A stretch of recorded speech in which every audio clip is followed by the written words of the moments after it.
पहले जोशीमठ और अब नंदानगर। जगह बदली लेकिन हालात वही।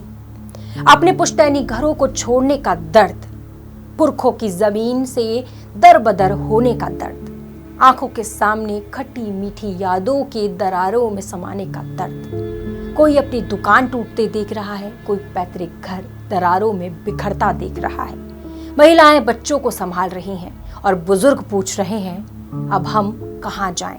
नमस्कार, मैं हूं सपना पांडे और आप देख रहे हैं देवभूमि डायलॉग। चमोली जिले का नंदानगर भीषण त्रासदी की ओर जा रहा है। जिस तरह भूधसाव से जोशीमठ के अस्तित्व पर खतरा मंडराया, वैसे ही नंदानगर और आसपास के इलाकों में बड़ी बड़ी दरारें एक बड़े खतरे का अलार्म दे रही हैं। जरा कुंतरी गांव में आई इन भीषण दरारों को देखिए, मानो जमीन को खाइयों में बांटने को बेताब हो।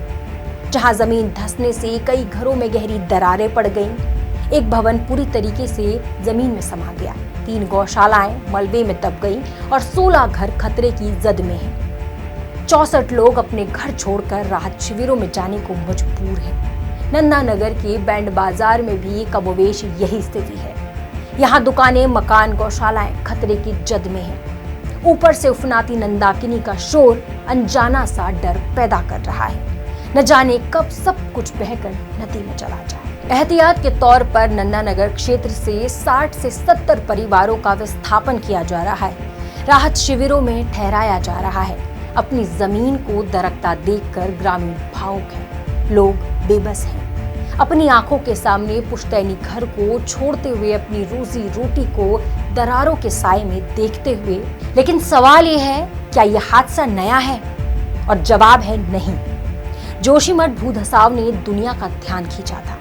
तब कहा गया था स्थायी समाधान निकालेंगे, तमाम रिपोर्ट्स आई, लेकिन जब पुनर्वास की बात आई तो कोई माकूल जगह नहीं मिल पाई। लिहाजा आज भी जोशीमठ के लोग पुनर्वास की बांट जोड़ रहे हैं। सरकार ने 1600 करोड़ का पैकेज की घोषणा तो की, लेकिन 2.5 साल बाद भी ना तो सभी जरूरतमंदों को मुआवजा मिल पाया, ना ही उनके पुनर्वास का इंतजाम हो सका। आज नंदानगर भी उसी त्रासदी को झेल रहा है। सबसे बड़ी चोट दरारों से नहीं, मन से लगी है। जोशीमठ, बद्रीनाथ और अब नंदानगर। ये घटनाएं बता रही हैं कि हिमालय सिर्फ आस्था का नहीं, बल्कि भूगर्भीय अस्थिरता का प्रतीक है।